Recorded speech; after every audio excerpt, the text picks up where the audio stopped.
Shalom saudaraku dalam Tuhan. Saudara, di luar sana banyak orang yang dulunya beragama Kristen, percaya Yesus, dan akhirnya berpindah keyakinan dan memutuskan untuk meninggalkan Yesus Kristus. Dan sebenarnya itu hak mereka. Tapi kalau mereka benar-benar memahami apa yang disampaikan oleh Elia Miron di khotbahnya di video berikut, maka saya percaya bahwa mereka menyesal meninggalkan Yesus Kristus. Hambanya Elia Miron menjelaskan kenapa Allah harus datang ke dunia ini, kenapa Yesus datang ke dunia ini meninggalkan tahtanya, dan penjelasan-penjelasan yang sangat akurat, yang sangat detail dan juga sangat alkitabiah pastinya memberkati kita sekalian. Mari kita simak videonya terlebih dahulu dan pastikan tekan tombol like, tekan tombol subscribe, share video ini supaya menjadi berkat bagi banyak orang. Kita berdoa. Allah Bapa yang bertata dalam kerajaan sorga, Bapa dari Tuhan kami Yesus Kristus yang olehnya kami mengenal Engkau. Kami bersyukur di dalam cinta dan kasih-Mu ya Bapa, kami dapat beribadah pada sore hari ini bersama dengan Teens and Youth dari GSJS Tujuan Pelajar. Segala sesuatu terjadi menurut kerelaan hati-Mu. Kami dapat berdiri pada hari ini menyembah dan memuliakan nama-Mu oleh karena cinta-Mu juga. Oleh karena itu Bapa, biarlah Engkau yang membuka pintu dan hati dan pikiran kami, memberikan kami hikmat yang daripada-Mu, agar kami dapat memahami apa yang Engkau mau bukakan bagi kami mengenai misteri-Mu yang ilahi. Oleh karena itu ya Bapa, berbelas kasihlah kepada kami, cintailah kami yang hina dan yang tak berarti ini. Kuatkan dan teguhkanlah hamba-Mu ini yang tak berguna ini, yang mau menyampaikan kebenaran firman-Mu, agar kami bersuka cita dan berbahagia bahwa Engkau adalah Allah kami yang hidup. Di dalam nama Yesus kami telah berdoa, kemuliaan hanya bagi-Mu ya Bapa, dan bagi Putra-Mu, dan bagi Roh-Mu yang kudus, sekarang dan selalu serta sepanjang segala masa. Amin. Shalom. Silakan duduk. Ini lampunya silau sekali ya. Bisa di itu? Saya nggak bisa lihat. Oke, thank you. Shalom. Sekali lagi, shalom. Ini ibadah youth, bukan ibadah orang tua. Shalom. Mantap. Kita akan belajar firman Tuhan pada hari ini, tapi sebelum kita belajar, saya izin perkenalkan nama saya Elia Miron. Saya seumuran dengan teman-teman, saya 21 tahun. Dan saya merupakan apologis kekristenan di sosial media. Kita akan belajar firman Tuhan dari Yohanes 15, dari ayat 5 dan ayat 6. Saya memberi judul dari pelajaran kita pada sore hari ini, mengapa harus Yesus? Judulnya apa? Sekali lagi, mengapa harus Yesus? Kita baca dari Yohanes 15, teman-teman boleh mengikuti ayat 5. Akulah pokok anggur dan kamulah ranting-rantingnya. Barang siapa tinggal di dalam aku dan aku di dalam dia, ia berbuah banyak, sebab di luar aku kamu tidak dapat berbuat apa-apa. Barang siapa tidak tinggal di dalam aku, ia dibuang keluar seperti ranting dan menjadi kering. Kemudian dikumpulkan orang dan dicampakkan ke dalam api lalu dibakar. Poin yang mau saya highlight dalam hal ini adalah ayat kelima. Akulah Yesus, pokok anggur dan kamulah kita, ranting-rantingnya. Barang siapa tinggal di dalam aku dan aku di dalam dia, ia berbuah banyak, sebab di luar aku kamu tidak dapat berbuat apa-apa. Anak-anak muda, youth secara khusus, kamu tahu enggak mengapa kamu ada di dunia ini? Kamu sebagai remaja, kita sebagai anak muda adalah bagian dari tahapan usia yang Tuhan memperkenankan. Tapi kamu tahu, sejak semula, apa tujuan Adam dan Hawa diletakkan di bumi ini? Besok saya akan bawa khotbah di jam 10 tentang manusia di hadapan keagungan Allah. Tapi hari ini saya mau mengajak anak-anak muda untuk merenungkan mengapa kamu ada di dunia ini? Mengapa kamu diciptakan di dunia ini?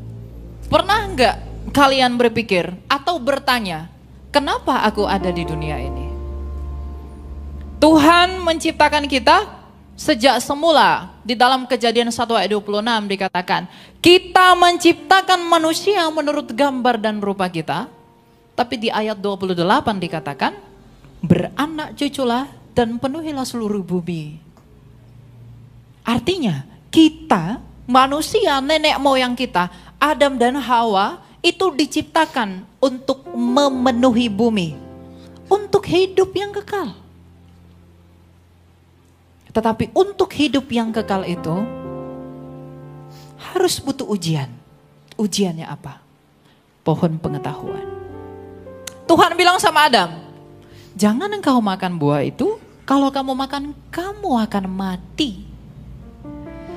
Tapi kemudian Adam dan Hawa tidak mendengarkan perintah Allah. Mereka menggunakan kehendak bebas mereka untuk melawan Allah dan menjadi tidak taat. Dan ketika mereka memakan buah itu, pada saat itulah mereka berdosa. Dan upah dari dosa itu adalah penderitaan.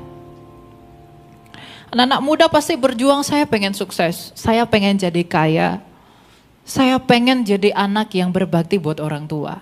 Saya pengen mendapatkan hal ini, saya berjuang mau mengisi perut. Orang tua saya mati-matian mencari makan. Semua yang ada pada kita itu melakukan segala sesuatu, berjuang demi hidup itu karena dosa. Dosa itulah yang membuat kita semuanya mengeluh. Sekarang saya tanya, ada nggak orang kaya yang tidak mengeluh? Ada orang cantik yang tidak mengeluh? Ada orang pintar yang tidak mengeluh? Semua orang mengeluh. Hamba Tuhan kaya, miskin, kuat dan lemah, semuanya mengeluh. Maka benarlah apa yang dikatakan Rasul Paulus dalam suratnya kepada jemaat di Roma, bahwa upah dosa adalah maut. Induk dari penderitaan, kesusahan yang kita peroleh itu dari dosa. Padahal tujuan awal Tuhan menciptakan kita itu bukan untuk berdosa, untuk hidup yang kekal. Mengapa ada orang mati? Karena dosa. Karena ketika manusia itu berdosa, dia kehilangan hidupnya Allah. Maka ketika dia kehilangan kehidupnya Allah, rohnya menjadi kotor, maka rohnya tidak dapat lagi menopang tubuhnya yang hina itu. Maka orang perlahan-lahan semakin tua mati. Tapi Tuhan tidak pernah ciptakan kamu untuk mati. Tapi ternyata dosa yang datang dari ketidaktaatan itu menyebabkan kita mati. Maka ketika manusia menjadi mati karena dosa, Allah itu tidak pernah gagal. Dan tujuannya tidak pernah terhambat oleh apapun yang ada di depan. Tujuan Allah menciptakan manusia adalah membagikan kasih-Nya. Dia membagikan kasih-Nya kepada manusia karena Allah adalah kasih. Tujuannya adalah untuk hidup yang kekal, tetapi manusia itu sendiri di dalam kehendaknya memilih untuk melawan Allah, yang dengan jalan itu mereka mati dan menjadi berdosa.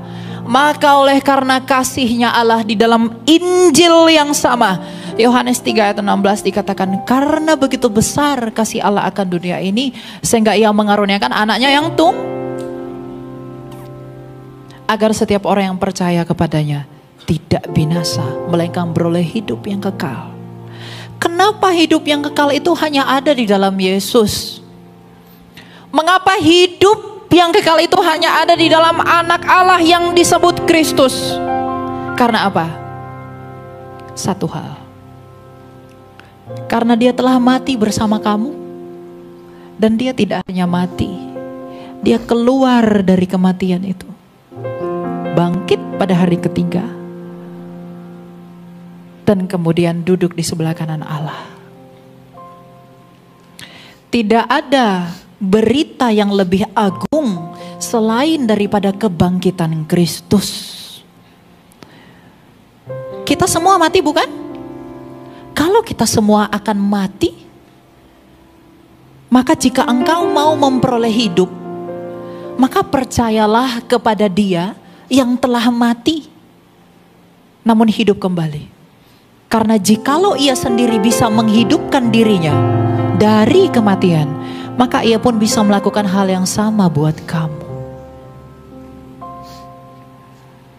Anak-anak muda banyak sekarang yang berpikiran plural, liberal. Mereka menjual Yesus. Yesus itu tidak penting. Yang penting kita berbuat baik. Kristus tuh nggak penting. Yang penting saya di agama manapun, yang penting saya baik, maka saya akan selamat. Salah. Siapa yang bangkit dari kematian selain Yesus? Ada enggak? Dewa-dewa Arab hanyalah batu dan mati. Dewa-dewa Yunani juga hanya mitologi. Dewa-dewa orang Tionghoa juga hanyalah patung. Dewa-dewa orang Mesir juga hanya patung. Dewa-dewa orang Roma juga hanya patung. Apa yang bisa diperbuat patung? Ketika Nabi Elia melawan para penyembah Baal, di hadapan mereka hanyalah patung yang tidak bisa berbuat apa-apa. Tapi kamu sedang menyembah dan beriman kepada Allah yang hidup. Yang kamu kenal di dalam siapa? Dalam siapa? Yesus. Jadi anak-anak muda, kamu harus bangga punya Yesus. Kamu bangga bukan karena Dia bisa memberikanmu apapun, tapi kamu bangga hal yang terpenting dalam hidupmu telah Ia selesaikan. Untuk apa kamu kaya?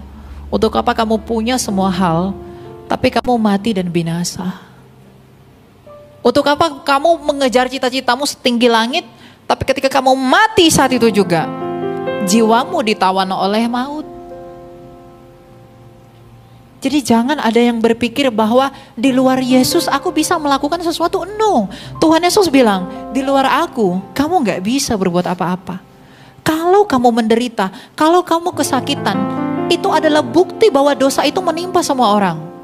Kalau ada orang mati, bahkan bukan Kristen sekalipun, tapi dia mati, itu adalah bukti bahwa dosa itu ada di dalam dia. Dan ingat, dia tidak bisa mengalahkan dosa itu. Orang terkaya di dunia silih berganti tahun bertahun dari abad ke abad. Semua mati bukan? Money is not a power. Money bukan kekuatan. Uangmu bukan kekuatanmu.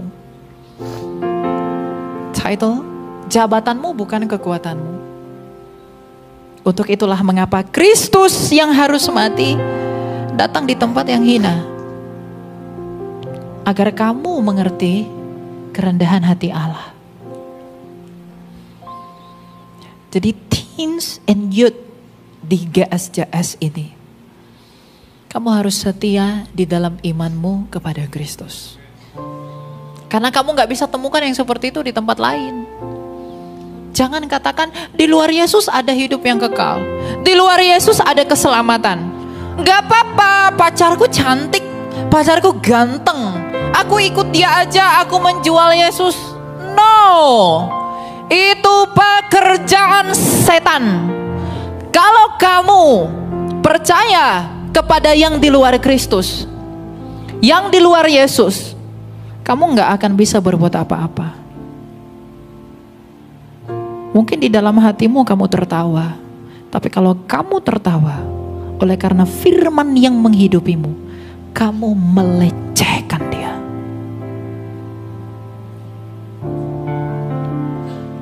2000 tahun lalu, Kristus berseru di kayu salib, Eli, Eli lama sabachthani. Dia menanggung penderitaan yang harusnya kamu derita. Panggilan saya adalah apologetika, bukan pendeta. Saya bukan pendeta. Untuk itulah kemanapun saya pergi, saya selalu membawa tema ini. Mengapa harus Yesus? Karena begitu banyak orang yang malang sekali. begitu banyak orang yang baik, begitu banyak orang yang soleh, begitu banyak orang yang tulus. Tetapi mereka tidak punya kesadaran bahwa mereka juga adalah orang berdosa. Dan ketika mereka mati, mereka binasa. Maka sekarang kalau kamu sudah di dalam gereja, kamu sudah di dalam Kristus, kamu harus tahu bahwa aku harus mencari Dia. Aku harus mendalami Dia. Gak ada gunanya kamu berdiri di sini, gak ada gunanya kamu main di sana. Jangan kamu pikir kamu dengan menyanyi di sini, kamu menari di sini, kamu duduk di sana, tapi tanpa pengertian yang benar mengenai Injil Kristus, you are nothing. Kamu pikir Yudas itu tidak tahu Yesus? Dia mencium Yesus, tapi dia binasa enggak? Jangan pernah puas. Jangan pernah Anda berpikir bahwa aku sudah melayani, aku sudah melakukan yang terbaik. Tapi kalau kita tidak memahami, kita tidak melakukan pelayanan kita oleh karena Kristus. Kita tidak melakukan pelayanan kita karena memandang pada salib, tapi hanya karena kamu ingin terlihat keren. Kamu ingin terlihat hebat. Apalagi anak-anak muda. Anak-anak muda sekarang di zaman dan generasi saya, mereka menggunakan semua hal untuk mencari pujian manusia. Makanya keluar paham liberal, keluar paham plural. Anda pasti semua punya TikTok bukan? Coba lihat cara berpikir anak muda sekarang. Gak apa-apa, yang penting kamu baik. Di luar Yesus enggak apa-apa. Kamu penting baik. Artinya apa? Kebenaran yang Kristus katakan itu diinjak-injak oleh kebodohan dunia. Dan saya harap kita semua jangan ada yang mengikuti itu. Kamu harus setia pada kebenaran Tuhan. Kamu harus tahu mengapa kamu ada. Karena kamu sudah dan kita sudah tahu bahwa kita memang ada untuk tujuan yang kekal. Dan semua orang pada faktanya harus mati karena dosa. Maka engkau harus menuntun orang dan bahkan menuntun dirimu sendiri kepada Dia yang tidak takluk kepada maut. Dan itu hanya Yesus Kristus. Kamu mau cari nabi siapa? Kamu mau cari Tuhan siapa? Kamu mau cari dewa-dewa di mana? Kamu pikir kamu dengan sombong, kamu bisa dengan perbuatan baikmu menyelamatkanmu. Siapa orang paling baik di dunia yang tidak mati? Bunda Teresa yang begitu baik, dia pun mati. Karena semua orang harus mati karena dosa. Oleh karena itu semua dari kita harus punya sesuatu di dalam hati yang tak lain hanyalah membanggakan Kristus. Jangan lakukan pelayananmu hanya mau tampil, tapi kamu tidak punya kehidupan pribadimu dengan Allah. Biar kamu terlihat hebat, biar kamu terlihat keren. Ini bukan hanya teguran kepada kita semua, ini juga teguran kepada saya. Saya ngomong begini kepada kalian, bukan karena saya sempurna. Kita semua orang berdosa. Mungkin akulah yang pertama, yang paling berdosa. Tetapi ingat, di dalam cinta, di dalam kasih karunia Tuhan, ketika kamu tetap setia melangkah sama Dia, Dia tidak akan melupakan kamu. Petrus menyangkal Yesus 3 kali. Paulus seorang pembunuh. Daud seorang pezina. Tapi ketika dia tetap setia di dalam Tuhan, dia tidak mau meninggalkan Tuhan. Bukankah mereka diselamatkan? Maka anak-anak muda, perjalanan kita masih panjang. Tentu dalam hidupmu, dalam proses hidupmu, dalam karirmu, dalam pekerjaanmu, bisnismu, apapun yang akan kamu lakukan nanti, kamu akan menemui hal-hal yang akan menyeretmu keluar dari Yesus. Tapi satu hal ku katakan hari ini, dari saya orang yang berdosa, saya mau mengatakan kepada kamu, kalau suatu saat itu terjadi kepadamu, tolaklah itu. Kalau suatu saat itu terjadi sama kamu, jangan terima. Karena ketika kamu mengiyakan dunia ini tapi melupakan Kristus, itu tidak berguna. Barang siapa yang menghina firman Allah, barang siapa yang merendahkan perkataan kitab suci, dia akan binasa dengan kebodohannya. Tapi barang siapa yang mendengarkan Injil Tuhan, dia akan hidup. Tuhan Yesus bilang apa? Di luar aku, kamu tidak dapat.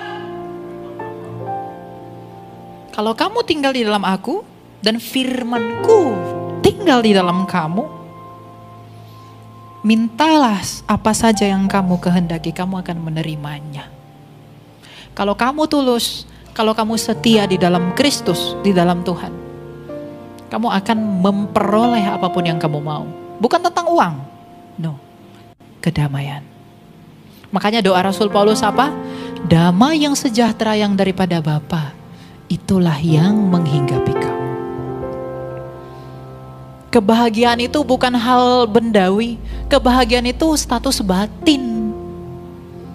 Makanya Injil ini ada, itu untuk mendandani jiwamu. Biar kamu mengerti bahwa hidup itu hanya berguna dan hanya berarti kalau kamu sungguh-sungguh di dalam Yesus. Kalau kita hidup di dalam dosa, mulai sekarang tinggalkan itu. Kalau kamu masih berpikir bahwa Yesus itu tidak penting, kamu melupakan hal-hal yang seharusnya kamu lakukan buat Dia, tinggalkan itu. Tuhan Yesus datang ke dunia ini membawa satu berita, pertobatan. Pertobatan adalah dengan mau percaya kepada Dia dengan sungguh-sungguh, dan tidak hanya itu, tapi melakukan apa yang Dia mau.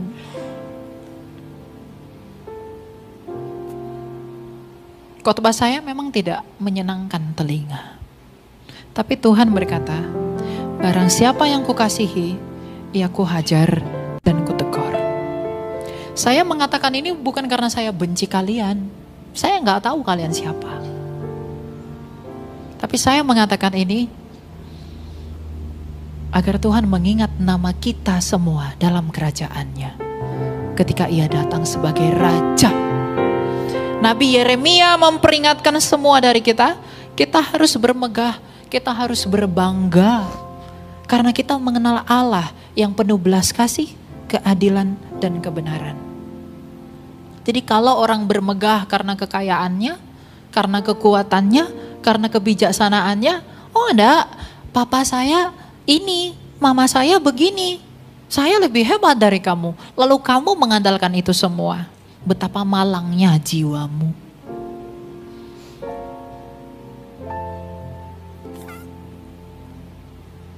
Jadi anak-anak muda, kita semua adalah bunga gereja. Kalian semua anak-anak muda dari gereja ini. Maka kalian harus menjadi terang yang benar, bukan terang yang palsu. Terang yang benar, menerangi semua orang dengan Injil Tuhan melalui ucapanmu, perbuatanmu, tindakanmu, dan tidak kompromi dalam iman. Maka ketika kamu dalam hatimu, Tuhan Yesus kasihanilah aku orang berdosa ini. Tuhan Yesus ampunilah aku orang yang tidak berguna ini. Tuhan Yesus layakkanlah aku orang yang tidak layak ini. Maka ketika kamu sungguh-sungguh beriman kepada Yesus, kamu sungguh-sungguh percaya sama Dia, maka perbuatan baik itu otomatis keluar dari hidup kamu. Karena orang yang sungguh-sungguh percaya Kristus, pasti hidupnya baik. Dan tidak hanya baik, tapi dia benar. Jangan ikuti kemauan dunia, jangan ikuti standar TikTok. Saya harus menikah, maharnya harus sekian.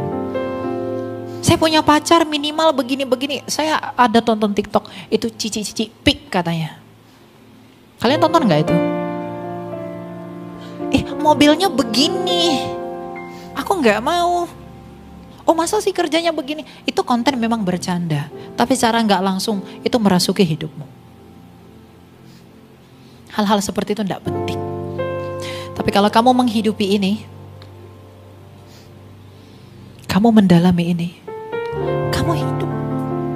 Kalau kamu mencari segala sesuatu yang ada di sini, kamu mendalami apa yang diperkatakan oleh Kristus yang adalah firman Allah Sang Bapa, kamu akan hidup. Kamu tidak akan memperoleh apapun di luar Dia. Percayalah. Sebanyak apapun yang kamu miliki, sekuat apapun yang ada di genggamanmu, batinmu gak akan pernah bahagia. Karena gak ada pengorbanan yang dibuktikan selain Kristus.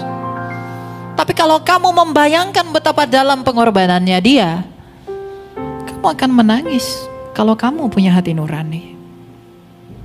Kalau pacarmu memberikanmu kekayaan, dia memberikanmu surat tanah, dia memberikanmu harta, itu hanya something yang ada pada dia. Tapi kamu pernah gak kebayang seseorang yang memberikan nyawanya buat kamu? Gak ada.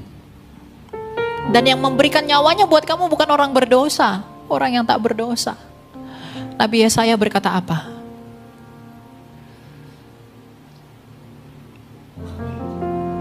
Dia diperlakukan seperti itu oleh karena kesalahan kita, bukan karena kesalahan dia. Tuhan Yesus berkata, siapa yang bisa membuktikan aku berdosa? Ada gak yang tunjuk tangan? Kalau saya tanya begitu ke kalian, kalian boleh gak buktikan saya berdosa? Oh, dosa saya banyak. Tapi Tuhan Yesus, dia ngomong begitu kepada orang Farisi loh, yang memang mengerti hukum Taurat. Tapi tak satu pun yang membuktikan bahwa Yesus berdosa. Karena kita memang diciptakan untuk tujuan yang kekal, maka kita harus datang dari Yesus yang kekal. Ketika kita semua sadar bahwa kita pada akhirnya akan mati, maka untuk menenangkan jiwamu, kamu harus datang kepada Dia yang sudah mati namun telah hidup kembali. Bukan mati namun binasa selama-lamanya. Jangan cari di luar dari Kristus. Sekali lagi saya katakan, anak-anak muda, kemanapun kamu nanti pergi, kamu adalah saudara saya. Karena saya juga masih muda. Tapi satu hal, jangan pernah kamu berbangga akan sesuatu kalau bukan karena Yesus. Sehebat apapun orang di luar sana yang kamu lihat, sepintar apapun orang di sana yang kamu lihat, sekaya apapun orang di sana yang kamu lihat, kamu ketika memantulkan kepada dirimu, kamu ingatlah bahwa ada harta yang paling berharga yang terlukis dalam hatimu, yaitu perjanjian baru, Yesus Kristus. Itu yang menjadi sumber kebanggaanmu. Jangan banggakan apa yang kamu pegang. Jangan banggakan bajumu, jangan banggakan jajatmu. Banggakanlah Dia. Kalau kamu berani meminta-minta sama Dia, Tuhan Yesus, saya mau kampus itu. Tuhan Yesus, saya mau ini. Kamu menangis terus. Kamu meminta-minta Tuhan. Kamu menangis dan menangis. Meminta Tuhan, saya mau ini. Tuhan, saya mau ini. Tapi pernah tidak kamu menangis mengakui dosamu? Pernah tidak kamu menangis karena membayangkan pengorbanan Dia?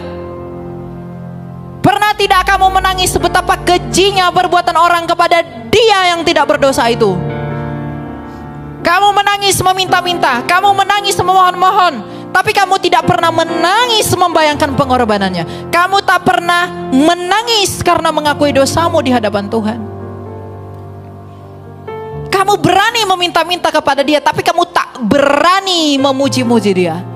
Kamu berani memamerkan apa yang ada padamu. Kamu berani meminta-minta dan memamerkan apa yang kamu minta dari Dia, tapi kamu tidak pernah mempamerkan Dia. Tuhan, saya mau masuk ini. Tuhan, saya pengen punya ini. Ketika kamu punya itu, kamu pamerkan ke orang lain. Tapi Dia yang kamu minta-minta tak pernah kamu pamerkan ke orang lain. Who are you? Siapa kamu? Jangan pamerkan apa yang kamu pakai, yang kamu pegang. Tapi pamerkanlah sumber dari kedatangan itu, Yesus Kristus. Makanya semua anak-anak muda harus menginjili. Tadi saya ngobrol dengan Timothy. Dia juga melakukan penginjilan kecil-kecil. Jangan tiru saya ya. Nanti kalian dikejar-kejar. Saya beberapa kali didemonstrasi. Saya dikejar, saya mau dibunuh, saya dicari. Saya harus lari ke sini, saya harus lari ke sini. Harusnya saya sudah selesai kuliah. Tapi saya harus ngulang lagi. Tapi nggak apa-apa.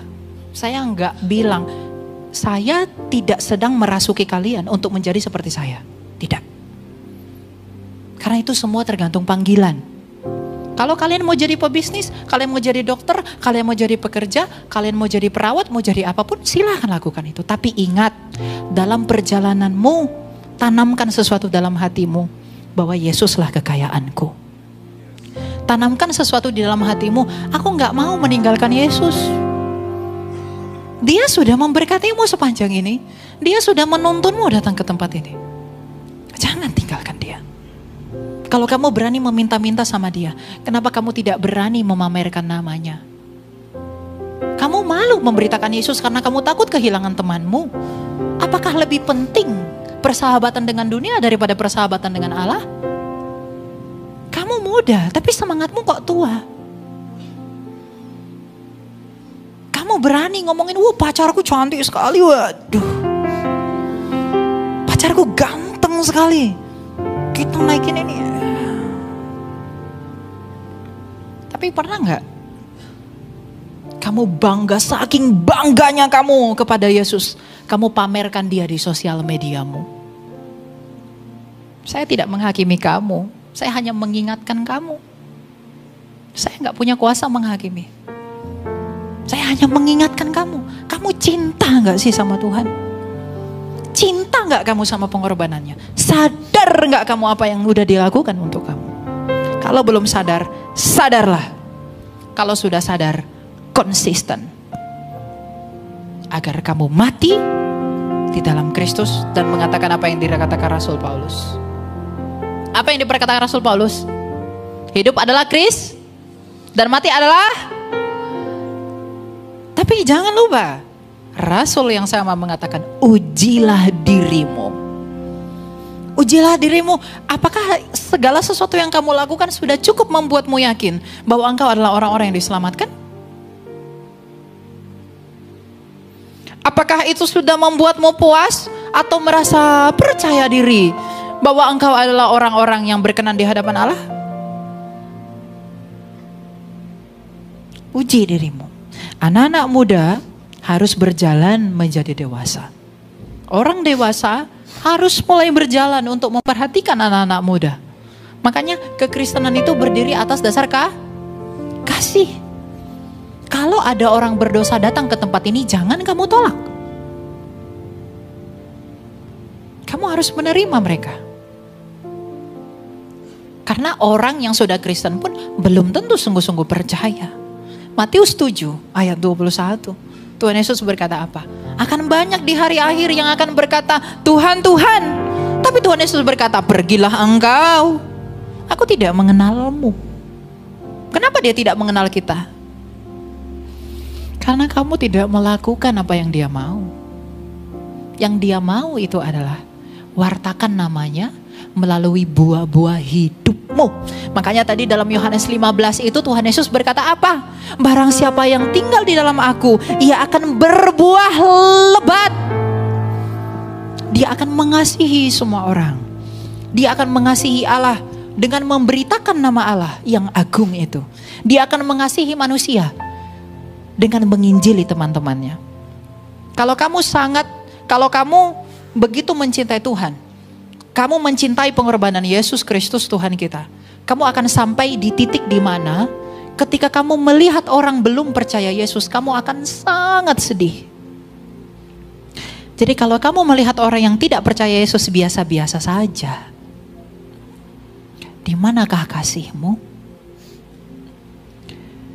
Ayat Alkitab berkata, Allah mengkehendaki semua orang untuk diselamatkan.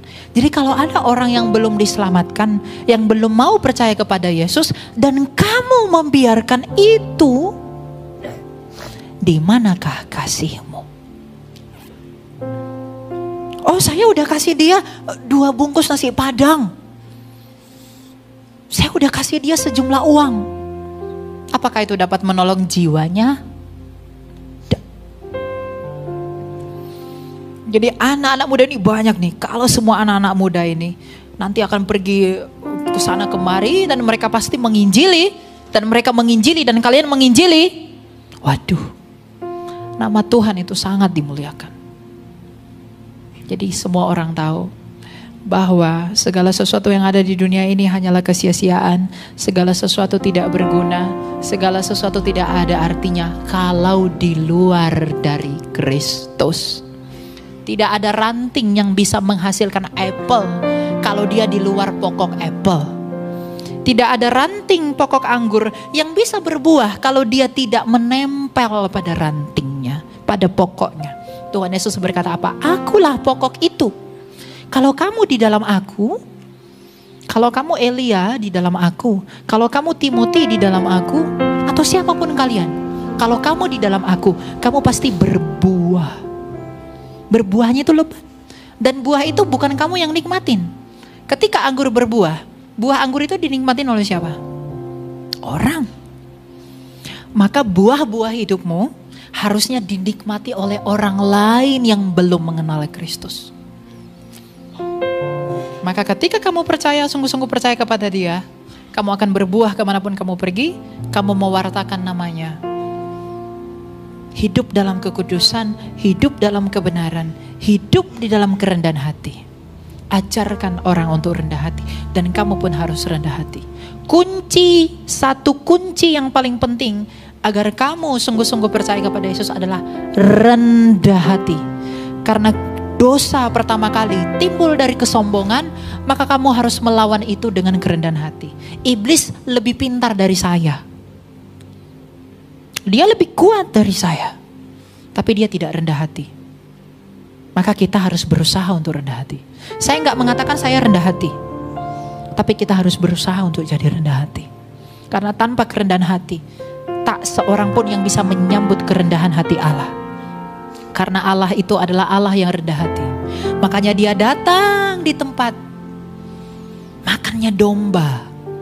Ketika pesundal, seorang pejinah datang ke Dia, lalu menyeka kakinya dengan rambutnya. Dia tidak menolak. Dia mendatangi pemungut cukai. Dia mencari anak yang hilang. Maka kalau kita merasa aku gak layak karena aku begitu berdosa, aku gak mau karena dosaku banyak, enggak. Justru kamu yang Tuhan cari. Justru kamu yang Tuhan mau. Jadi bangga punya Yesus yang hanya the only one. Kamu gak temukan Dia dimanapun. Jadi mulai sekarang renungkanlah dalam hatimu bahwa aku bangga punya Yesus. Dialah kekayaanku, Dialah segalanya buatku. Maka karena Dia segalanya buatku, maka aku akan melakukan apa yang Dia mau. Apa yang Dia mau, kasihi Allahmu, kasihi sesamamu, injili semua orang. Perintah Tuhan Yesus, pergilah. Matius 28 ayat 17, 18, 19. Pergilah ke seluruh dunia, beritakan namaku. Kamu akan jadi saksiku kemanapun. Maka kalau kamu sungguh-sungguh mencintai Yesus, kamu tidak akan takut kehilangan apapun untuk memberitakan namanya. Takut? Ada yang takut? Barang siapa yang mempertahankan nyawanya, ia akan kehilangannya. Tapi barang siapa yang kehilangan nyawanya demi namaku, ia akan memperolehnya. Sebagai penutup, ungkapan dari Uskup Agung Konstantinopel, Bapa kita, Bapa Gereja yang bernama Yohanes Chrysostomos, mengatakan bahwa jangan berani berbuat dosa dan malu untuk bertobat, tapi beranilah untuk bertobat dan malulah untuk berbuat dosa. Zaman sekarang kita berani berdosa tapi malu bertobat. Itu setan menipu. Tapi sekarang beranilah untuk bertobat dan malulah untuk berbuat dosa. Ada kemuliaan bagi nama Tuhan. Siapa yang bangga punya Kristus? Siapa yang bangga punya Yesus? Apakah kamu akan meninggalkan Dia? Apa jawabannya? Kehidupan hanya di dalam siapa? Satu-satunya kebanggaanmu hanya siapa? Semoga terjadi apa yang kamu perkatakan. Kita berdoa. Kita berdoa sebelum sesi Q&A. Ingat, itu jangan hanya didengar, tapi dilakukan. Kita berdoa. Bapa yang bertata dalam kerajaan surga, Bapa yang mulia, Bapa yang kudus, yang kami sembah di dalam Kristus Yesus yang telah berkorban bagi kami. Kami bersyukur Bapa, Engkau menganugerahi kami kasih yang tanpa syarat. Engkau memberikan kami anak-Mu yang tunggal, Yesus Kristus, yang oleh karenanya kami beroleh hidup. Malah oleh karena itu Bapa, berikanlah kami kebanggaan, berikanlah kami rasa syukur bahwa kekayaan kami hanyalah Yesus Kristus. Karena itulah sumber kehidupan kami. Kemanapun kami pergi sebagai anak-anak muda, begitu banyak godaan di dalam kemudaan kami. Tetapi oleh kuasa-Mu kami percaya dalam kasih karunia-Mu Engkau akan memampukan kami untuk bertobat di dalam jalan-Mu, untuk semakin rendah hati, agar jiwa kami semakin murni, agar kami semakin mencintai kebenaran-Mu. Kami mau menderita demi nama-Mu. untuk melawan hawa nafsu kami, melawan kedagingan kami, melawan segala sesuatu yang ada pada kami, agar kami ditemui di dalam keadaan yang tidak bercacat, tapi oleh karena kasih karunia-Mu menyempurnakan kami, agar kami dapat menyanyikan apa yang Rasul Paulus perkatakan, bahwa hidup kami adalah Kristus dan mati kami adalah keuntungan. Terima kasih Bapa, segala puji dan syukur hanya bagi-Mu dan bagi Putra-Mu Yesus Kristus, dan bagi Roh-Mu, Roh Kudus yang memberi hidup sekarang dan selalu serta sepanjang segala abad. Kita perkatakan amin. Tadi beliau berbicara tentang Yesus Kristus, ya. Kenapa Allah menjadi manusia, kenapa Yesus harus datang ke dunia ini, yaitu untuk merendahkan dirinya dan supaya dunia tahu bahwa Allah merendahkan dirinya untuk menyelamatkan manusia itu sendiri. Itulah Yesus Kristus yang lahir di kandang domba, bahkan selama dia melayani di dunia ini dia mengalami berbagai hal yang mungkin secara manusia tidak bisa dia terima, apalagi dia adalah manusia yang sempurna selama dia hidup di dunia ini. Nah, saudaraku dalam Tuhan, apa yang disampaikan oleh hambanya Elia Miron sangat memberkati pastinya, ya, menambah pengetahuan kita, menambah wawasan kita, dan juga kita diberikan pengertian tentang Allah menjadi manusia. Yesus Kristus datang ke dunia ini, ya. Nah, ini sangat luar biasa dalam Tuhan. Seperti yang saya bilang di awal, bahwa memang di luar sana banyak yang sudah meninggalkan Tuhan Yesus Kristus, dan itu merupakan hak mereka. Ya, mereka punya hak tentang itu.